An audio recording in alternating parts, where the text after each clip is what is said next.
Ya estamos.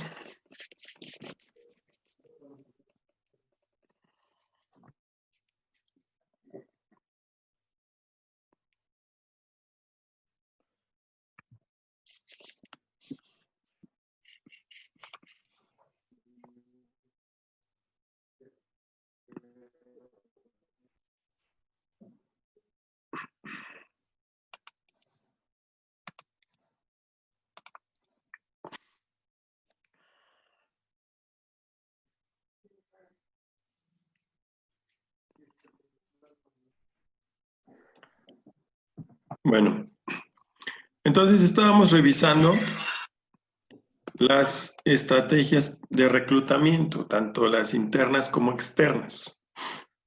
Estábamos revisando las características del reclutamiento externo y nos decía que cuáles eran las vías más comunes para dar a conocer la oferta laboral. Y entonces estas son por páginas de internet especializadas, por una red social, comentábamos al principio como LinkedIn, ¿no? Que es una red en la que se hace un perfil parecido al de Facebook, pero pues todo tiene que ver con la cuestión laboral o de trabajo. Está algún blog específico, las ferias de empleo o el tradicional periódico, ¿no? Lo que durante muchos años se usó, ¿no? Ahora cada vez menos. Pero todavía son algunas de las estrategias que se ocupan para hacer llegar de personal interesado en cubrir esas vacantes. En las ventajas que tiene, lo comentábamos, tiene como que pues, la gente que llega con una visión diferente, todo para ellos es novedoso y pues traen una visión distinta de acuerdo a la experiencia que hayan tenido en otras empresas en el mismo puesto, ¿no? Y un ritmo de trabajo distinto debido a la motivación inicial con la que llegan. Las desventajas es que es más costosa porque pues primero hay que preverla lo más posible, muchas veces hay que contratar a alguien o a alguna agencia que nos haga llegar de esto, de candidatos. Hay que pagar un anuncio en un periódico, hay que invertir, les decía yo al final, hasta en la lona, ¿no? Que pegamos en la barda afuera de la empresa, pues para que la gente llegue, pues es un poquito más costosa. Menos segura que el reclutamiento interno, ya que no siempre vamos a encontrar la persona ideal sin antes, también por eso es más costosa, sin antes ver si es necesario agregarle alguna capacitación específica, ¿no? Y afecta a la política salarial, por lo que comentaba yo al final, ¿no? Efectivamente, a veces hay otras empresas o hay trabajadores que cumplen con el perfil, que ejercen las mismas funciones o funciones muy similares, pero que no vienen cobrando otro sueldo porque a lo mejor la empresa era un poquito más grande, etcétera, y eso nos puede causar alguna especie de conflicto, ¿no? Entonces, esas son características que pueden aplicar.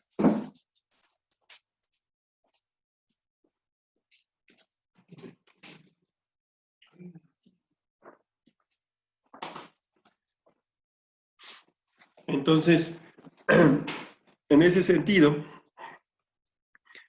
vamos a analizar ahora lo que es el reclutamiento interno. Es un proceso que la empresa lleva a cabo entre los empleados ya contratados, cuando se presenta una vacante, intenta cubrirse a través de la reubicación de los empleados, los cuales pueden ser ascendidos o transferidos, que también ya lo mencionamos hace ratito. ¿Cuáles son sus ventajas? Pues hay mayor motivación para los empleados debido a que saben que en el momento en que surja la oportunidad, la empresa como política establecida tiene analizar y revisar los candidatos idóneos dentro de la organización. Es más rápido, menos costoso, más seguro y tiene mayor validez, dado que obviamente las personas que van a ir cubriendo los espacios que se van generando, pues tienen ya la cultura de la organización, conocen perfectamente cuál es la función a desempeñar, conocen los objetivos y las características de la empresa, algunas políticas, y es más fácil adaptarse, por eso es más rápido, ¿sí? Por otro lado, desarrolla el espíritu de la competencia. Si la empresa lo sabe manejar correctamente, va a fomentar que el personal se desempeñe o se vaya desempeñando de la mejor manera posible si sabe que como principal fuente de cubrir o de ya sea de ascensos o transferencias, pues están ellos en competencia. La persona promocionada tiene mayor conocimiento y aceptación por los miembros de la organización, pues obviamente lo conocen, saben quién es, saben cómo piensa y cómo trabaja y las capacidades que tiene. Es algo que a veces complica mucho, principalmente cuando somos recién egresados y queremos empezar a lucir nuestro título en una empresa nueva. Cuando llegamos, todos los ingenieros o los que yo he conocido, y me incluyo, siempre vamos a estar expuestos a la aceptación del personal. Principalmente porque muchas veces nos va a tocar coordinar o dirigir personas mayores que nosotros en cuanto a edad y experiencia. Y pues a veces nos van a someter a 2 que 3 pruebas que si no las llegamos a pasar o que si nos quedamos dormidos, pues eso va a ir en detrimento de nuestra confianza y de nuestra seguridad en el trabajo, ¿no? ¿Cuáles son las desventajas? Por otro lado, exige que los empleados tengan potencial y motivación para ascender. Si nosotros no fomentamos la competencia dentro de la propia organización, si no establecemos alguna forma de comunicarnos con el personal para que siempre estén motivados para su propio desarrollo dentro de la empresa, pues el personal cae en una zona de confort en la cual pues ya sin darse cuenta pasa 1 año, 2 años, 10 años y nunca hubo un interés real por tratar de ascender o tratar de ocupar otras funciones dentro de la propia empresa, obviamente hacia arriba, ¿no? Hacia el desarrollo del personal, que también es algo que vamos a ver más adelante, esto que tiene que ver con el desarrollo del personal. Entonces, no siempre las empresas hacen eso. Y eso a veces complica, porque muchas veces, entre más pequeña es la empresa, es más difícil ascender, ¿sí? ¿Por qué? Porque si es una empresa muy pequeña, por lo general es una empresa familiar. Y obviamente los cargos, vamos a llamar importantes, pues están asignados o heredados por los propios miembros de la familia, ¿sí? Y eso complica muchísimo para alguien que viene de fuera. Entonces, eso es muy complicado. Podemos tener un personal dentro de la empresa que tenga todas las características para cubrir un puesto, pero como es una empresa tan pequeña, ese puesto solamente lo va a ocupar alguien que es parte de la familia o de los accionistas fundamentales. Y difícilmente pues va a acceder a ese mismo nivel. Y si se lo dan por alguna circunstancia, pues es complicado porque tiene que tratar de encajar o tratar de ser aceptado por el resto de los miembros de la familia como parte del comité, ¿no? Del nivel, los niveles más altos. Entonces, eso es complicado. Otro aspecto que complica son los conflictos de intereses entre los empleados. A veces, no todos están de acuerdo en que alguna persona acceda o ascienda dentro de la organización, pues porque a lo mejor tiene o implica que a la hora de moverse él tenga que cubrir su plaza o tal, y entonces empiezan a haber conflictos de intereses en ese sentido. Puede conducir a este principio que le llaman el principio de Peter, que consiste en que en una jerarquía todo empleado tiende a ascender hasta su nivel de competencia.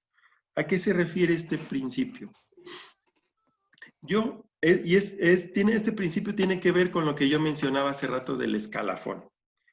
En una empresa de gobierno, con el personal sindicalizado, es el escalafón el que va a indicar hasta dónde puede llegar un trabajador y cómo va a ir ascendiendo de nivel, ¿sí? Ya sea por antigüedad o ya sea por lo que fuera, ¿no? Por cualquier razón, porque se jubile alguien y tiene que ocupar la plaza queda descubierta y lo ponen al que sigue, no importa si tiene o no la capacidad.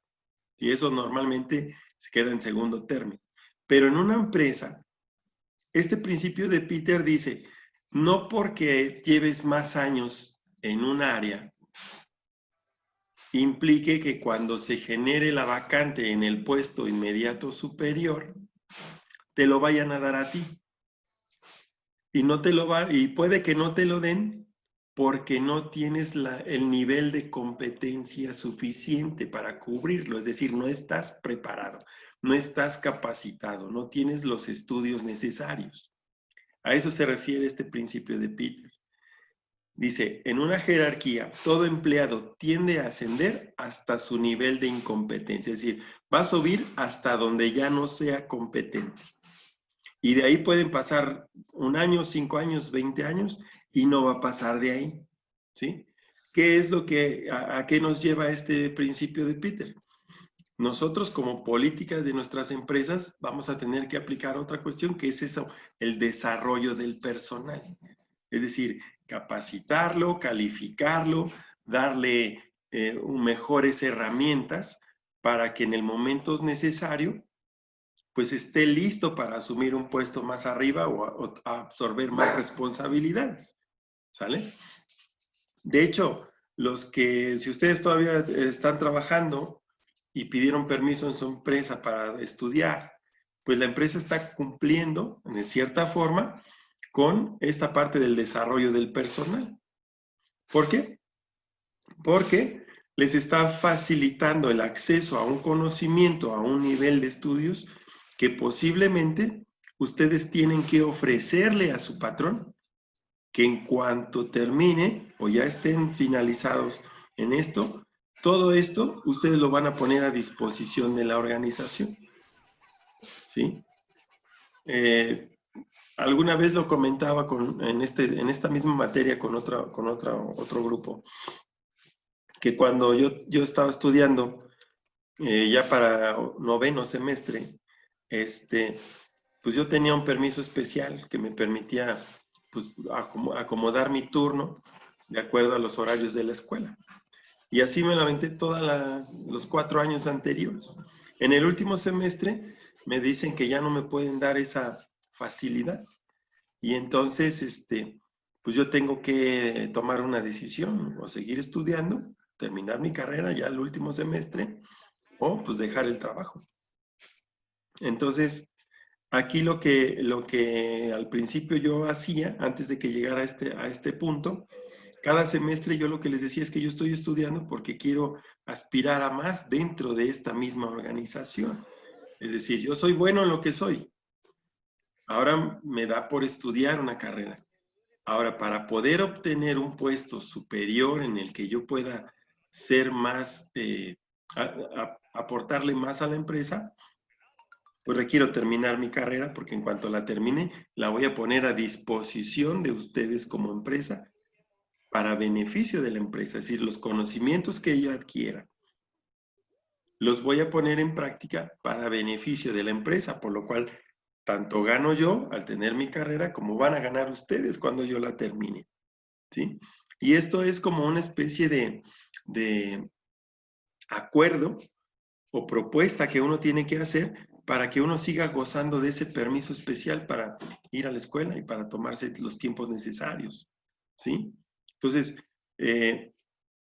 no había en aquel entonces, pues no conocí ninguna institución como en la que estamos que me permitiera estudiar los sábados, ¿no? Sino que pues había o de mañana o de tarde o mixtos, pero no había una universidad o un nivel superior que me permitiera ir a trabajar de lunes a viernes y el sábado nada más ir a la escuela, no había. Entonces yo tuve que batallar y esa fue una una herramienta, un discurso más bien que me ayudó a llegar hasta el 8º semestre. ¿Sí? Posteriormente, por cuestiones de la empresa, todos estos conflictos de intereses que empezaron a surgir entre los empleados, que son muy naturales, que los entiendo, pero que empiezan a decir, oye, pues este chavo pues nada más viene a trabajar, trabaja a la hora que quiere y se va a la hora que quiere, ¿no? Entonces, no, pues espérate, pues es que no me voy a jugar ni me voy a descansar a mi casa, yo tengo un compromiso, le decía yo al gerente, yo tengo un compromiso, yo voy a estudiar por mí y por la empresa, porque yo quiero que sepas que lo que yo estoy aprendiendo lo estoy aplicando en mi área. Y si ahora tengo mejores resultados que otras áreas, es gracias a lo que yo he estado aprendiendo y el resultado se está aplicando aquí mismo. Entonces yo no voy a estudiar ni voy a ocupar la empresa para que me dé permiso y estudiar y termine yo de estudiar y me vaya. Esa no era mi propuesta, ¿no? Mi propuesta era pues quedarme ahí. Entonces ahí se las dejo como un consejo para cuando haya que tramitar permisos especiales para ir a estudiar, decirle, ¿sabes qué? Pues mi intención no es terminar y irme, ¿no? Mi intención es estudiar y conforme voy adquiriendo conocimientos que nos puedan ser útiles, pues los voy a poner a disposición de la empresa. Pues nomás denme el permiso de continuar y denme la confianza de poderles exponer todo esto que voy adquiriendo, ¿no? Que posiblemente yo veo que podemos ir mejorando acá, pues nada más váyanme dando espacio para irlo aplicando. Pero tiene que ver con este principio de Peter, ¿no? Y el hecho de desarrollarnos, a veces los conflictos de intereses entre los empleados están en que por qué le van a dar un cargo, el ascenso a tal persona si yo llevo más tiempo aquí, ¿sí? Pero si resulta que esa persona que lleva poco tiempo, el tiempo que estuvo, se dedicó a perfeccionar sus habilidades, a estudiar una carrera, a perfeccionarse, a tener otro nivel de estudios, pues obviamente eso es lo que le da la posibilidad. Pero la propia empresa es la que tiene que plantearse este punto que es el desarrollo del personal. Entonces, tenemos aquí en la tabla las dos estrategias de reclutamiento, el externo, ya lo analizamos, y el interno, que es donde tomamos recursos propios de la organización, y todo esto que hemos estado comentando tiene que ver con ventajas y desventajas del reclutamiento interno. Entonces, ya de manera esquematizada, en 3 pasos sencillos, el proceso de reclutamiento implicará identificar la vacante, es decir, dónde se requiere el personal, identificar las fuentes de reclutamiento, de dónde va a venir el candidato, si va a venir de afuera, un reclutamiento externo, o si lo vamos a tomar de aquí adentro mediante reajustes en un reclutamiento interno. Y finalmente determinar los canales de reclutamiento, cuáles son los métodos o los medios para empezar a hacer ese llamado del personal. Primero, para identificar la vacante, se requiere, o más bien se generan estas vacantes por diversos factores. Uno, como ya lo mencioné, la expansión de la empresa. Tendencias de crecimiento del negocio que obligan pues, un incremento en las necesidades de producción, un incremento en las necesidades de personal operativo, un incremento en el personal de confianza, porque las actividades con el personal que se cuenta, pues se ven superadas, ¿no? Posteriormente, bien, puede ser por creación de nuevos puestos o cargos, una reestructuración, un cambio en la planeación estratégica de la organización, etc. El otro punto que puede generar vacantes es organización de nuevos departamentos, cuando por diversas causas se requiere a lo mejor implementar un coordinador en un nivel intermedio entre el gerente de área y el supervisor y la planta operativa, pues a veces se necesita reestructurar los departamentos para ya sea unificar funciones o diversificar funciones o dividir funciones. A veces un mismo supervisor hace labores de coordinación, hace labores de administración y tal, de tal forma que poco a poco se va viendo saturado y requiere una reorganización del departamento, y lo cual va a generar una vacante nueva. Por las lógicas, jubilaciones, fallecimientos, renuncias o despidos. Estos son los orígenes o las causas que pueden generar vacantes en una organización. El proceso inicia cuando el área de recursos humanos recibe un documento llamado solicitud o requerimiento de personal, que se redacta por los departamentos de línea o demás áreas funcionales de la empresa, los cuales requieren de la contratación de empleados para cubrir sus necesidades. Alguna empresa lo hará de manera verbal y dice, oye, ¿sabes qué? Requiero personal. Otras de mayor tamaño, con una estructura organizacional más formal, pues requerirá de un documento que dé evidencia de qué tipo y características debe tener el personal. Ahorita vamos a analizar esta. Y aquí podemos observar dentro de este formatito, pues los datos fundamentales, ¿no? Por ejemplo, el nombre de la vacante, el número de vacantes, el área que lo solicita, las causas que ocasionan esta vacante. Toda esta información la genera cada departamento para el área de recursos humanos, para que haga pues el inicio del proceso de reclutamiento. Si es por cargo de nueva creación, si es por renuncia, terminación del contrato, por promoción o ascenso que deja un lugar vacante, por licencias o permisos, incapacidades o licencias por maternidad. ¿Qué requisitos debe tener? Los requisitos que debe cumplir, si debe ser hombre, mujer o las dos cosas, ¿no es cierto? La edad, ¿no? El nivel de estudios, si puede ser alguien que todavía esté estudiando, si debe ser alguien que ya egresó, titulado o no, etc. Con experiencia, sin experiencia, su estado civil, si practica o habla algún idioma, algunos requisitos como licencias de manejo, automóvil propio, etc. Y esos son la descripción de las funciones a realizar. Es decir, para qué actividades se requiere, y aquí hay un área donde se detalla. Las generalidades del puesto, como pueden ser los horarios, los días de la semana, el sueldo que está disponible para esa vacante, si el personal va a ser con vistas a solamente un trabajo parcial o eventual o una plaza permanente. Si se va a requerir en algún momento cambiar el tipo de contratación, ya sea que lo contrates primero de manera eventual y después lo incorpores a un sindicato, por ejemplo. Eso implica el cambio de tipo de contratación. Si en cuestión a su domicilio, si necesita viajar o no. Algunos conocimientos o habilidades especiales, que puede ser manejo de alguna paquetería, algún software especial, o algún protocolo específico, por decir algo, ¿no? Entonces, de esta forma, son los datos que ocupa la requisición de personal y que pues, se recomiendan para hacer esa solicitud, ¿no? Y identificar quiénes, las características del personal. Toda esta información se le tiene que dar al área de recursos humanos para que la maneje.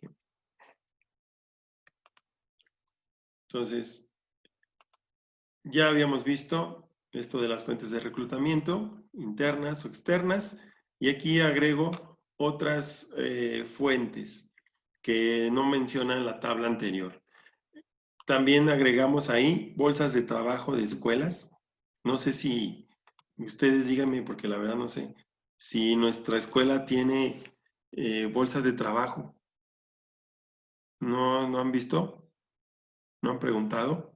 Pregunten si hay, porque sería interesante que nuestro colegio estuviera en comunicación con toda la zona industrial que es el área que nos interesa, pues para que sepan que pues, de ahí están saliendo egresados y que pueden ofrecer sus vacantes al colegio, ¿no? Y ustedes tener acceso directo a ellas antes de que lleguen por otros medios, ¿no? Aquí dice universidades o asociaciones, que es lo que estamos hablando, oficinas de colocación, que antes eran muy comunes. Ahora estas oficinas se convirtieron en páginas web. Por el público en general, es decir, de viva voz, o pegando las lonas o en los puentes peatonales, como le hacen allá en la zona industrial, ¿no? Lo que ya vimos, ¿no? Internet, sitios especializados, LinkedIn. Aquí hay otros, trabajando.com, Laborum, JobShark, etcétera, que son fuentes en las que nosotros podemos primero inscribirnos para ser considerados o aparecer en esa lista, o como parte de la empresa, pues para tomar de ahí información del mercado laboral. Los canales de reclutamiento, que son estos medios que se ocupan para informar a los probables candidatos sobre la vacante existente en la empresa. Mientras más amplios sean estos medios de reclutamiento, mayor será la oportunidad de conseguir a la persona que se desea. Pueden ser anuncios de televisión, periódicos, radio, internet, ya decía yo, radio o televisión, ¿no? Entonces, los canales, entre más grandes sea, y eso es para puestos de gran especialización, que no es fácil conseguir dentro de la región. Bueno, todo esto es el reclutamiento del personal. Quedamos que reclutar es llamar, hacer un llamado a la mayor cantidad de candidatos que posiblemente tengan las características que requiere la vacante, ¿sale? Posteriormente viene la siguiente fase, que es la fase del reclutamiento del personal. Una vez, de la selección del personal, perdón. Una vez que contamos con los suficientes candidatos como resultado de la fase de reclutamiento, podemos iniciar con la fase de selección. Esta fase consiste en un conjunto de acciones encaminadas a incorporar aquellos elementos que se esperan resulten idóneos para desarrollar el quehacer normal de la empresa. Entonces es como un segundo filtro. Dentro de este filtro se establecen ciertas etapas. La primera etapa es el establecimiento del perfil del puesto de trabajo, es decir, el análisis e identificación de las tareas recomendadas. Por eso la importancia del documento que analizamos hace rato. Es decir, el requerimiento o la requisición de personal es donde viene esta información como una de las etapas de selección de personal. Luego, establecer el perfil del candidato idóneo. Aquí se hace una valoración con respecto de las cualidades que son necesarias para desarrollar correctamente esas tareas en el puesto de trabajo, que también ya lo hablamos hace rato, qué consiste el puesto, con quiénes se interactúa, qué resultados tiene que ofrecer, etc. Posteriormente, que ya está bien definido todo lo anterior, el perfil y las características, pues ya vamos a poder empezar a hacer la evaluación de los candidatos. Aquí se trata de plasmar de manera numérica las cualidades que posee un candidato para la realización de determinadas tareas. Aquí es donde ya vienen todas estas pruebas que comentábamos al principio, ¿no? Las pruebas tanto de habilidades y destrezas, conocimientos, personalidad y algunas otras pruebas de carácter psicológico que se van desarrollando y que me pueden dar una calificación así, numérica, para poder seleccionar de ahí, hacer una mejor selección de todos estos candidatos. Y luego, adaptación del candidato al perfil. Comparación de los candidatos con el perfil establecido para conocer su grado de adaptación al puesto. De estos que mejor calificaron o que mejor calificación tuvieron, se trata de elegir aquellos que pudieran tener mejores habilidades de adaptación a las funciones dentro de la empresa. Entonces, ese es el proceso, hasta aquí, donde yo ya tengo un equipo bastante limitado. Ya hice un filtro. En la parte de reclutamiento, empiezo a determinar cuáles son las características fundamentales. Y a partir de ahí hago una selección que todavía es reducir a más la cantidad de posibles candidatos, ¿sí? Y obviamente agregarlos a el puesto. De ahí se selecciona, se hace pues, posiblemente una serie de entrevistas, posiblemente ya viene la parte de la entrevista con el que va a ser tu jefe directo, ¿sí? Y él es el que te puede decir qué tanto puedes llegar a cumplir o no con el perfil y percibir un poquito tu personalidad, la forma en que que te manejas, que te expresas, y él poderte hacer una valoración como que más específica, ¿no? No sé si después de que pasas todos estos filtros del reclutamiento y empiezas las fases de selección, te das cuenta que ya avanzaste, pasaste todos tus exámenes, te dieron cuenta que no estás loco y te dicen, bueno, ahora preséntese por favor tal día a una entrevista con el jefe de área de donde se está solicitando el puesto. Y entonces ahí ya es algo más, ya es una entrevista sobre todo mucho más específica, donde el jefe de área es el que va a dar el último visto bueno acerca de si tienes las cualidades para cubrir con la característica, ¿no? Entonces eso es la parte en que va. Posteriormente, dentro de lo que estamos ahorita revisando, vamos a hablar de las diferentes fases que intervienen en la formación del personal.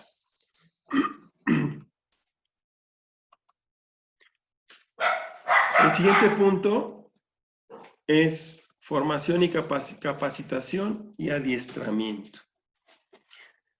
Entonces, la formación en general son todas las actividades que ofrecen la posibilidad de adquirir nuevas competencias profesionales o bien enriquecer algunas con las que ya se contaba. Estos términos de formación y capacitación se ocupan a veces indistintamente. Vamos a tratar de identificarlas bien porque tienen diferentes niveles de aplicación. Es decir, la formación tiene que ver con competencias profesionales, es decir, mejoro en mi profesión, mi nivel de estudios, ¿sí? Principalmente. En esta primera etapa, el de desarrollo de un individuo o grupo de individuos que se caracteriza por una programación curricular en alguna disciplina y que permite a quien la obtiene alcanzar niveles educativos cada vez más elevados. Por lo general, son programas a mediano y largo plazo. Por eso hablábamos que tiene que ver con tu formación profesional, es decir, estudiar algo, una carrera, algo formal, que tenga pues, sus programas de estudios, que tenga diferentes grados de avance, como estudiar una carrera, por ejemplo. Entonces, lo que ahorita están ustedes pasando, los que tienen el permiso de sus empresas donde trabajan o tuvieron el permiso de sus empresas donde elaboraron, lo que les están dando es formación, ¿sí? No estamos hablando de capacitación, ni mucho menos de adiestramiento. Estamos hablando de formación como parte del desarrollo del personal. Y sí, efectivamente es algo que se da a largo plazo, pues porque obviamente estamos hablando de estudiar una carrera, ya sea desde una carrera técnica, que mínimo son 2 años o año y medio, ¿sí? Hasta 3 años o 5 años si es una universidad, digamos, de carácter tradicional, ¿no?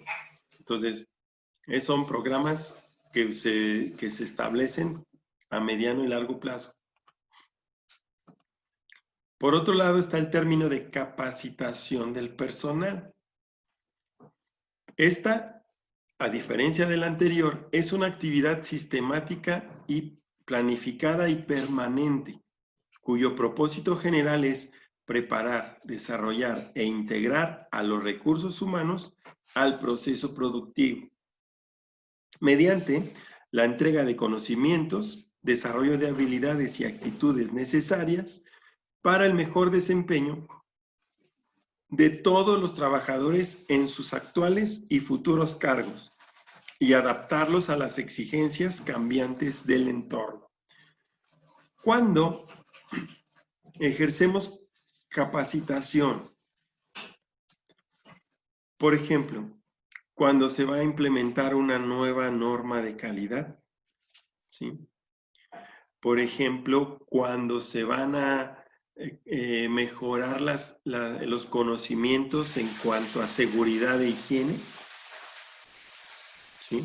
Que nos dan cursos de primeros auxilios, que nos dan cursos de cómo, por ejemplo, los comités de seguridad, higiene, las brigadas y todo lo que a veces ¿cómo le llaman?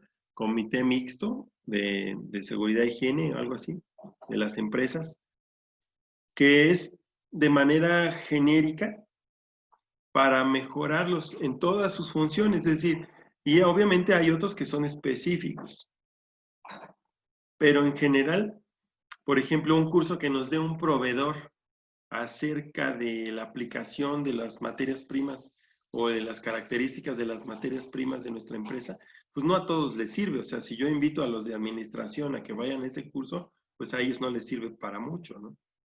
Pero a todos les sirve un curso de ISO 9000, a todos les sirve un curso de seguridad e higiene, de primeros auxilios, del uso de extinguidores, etcétera. O sea, a eso estamos hablando de capacitación del personal, porque me van a permitir mejorar el desempeño de todos los trabajadores, tanto en los actuales como en los futuros cargos, y adaptarlos a las exigencias del entorno, como pueden ser las normas de ISO 9000.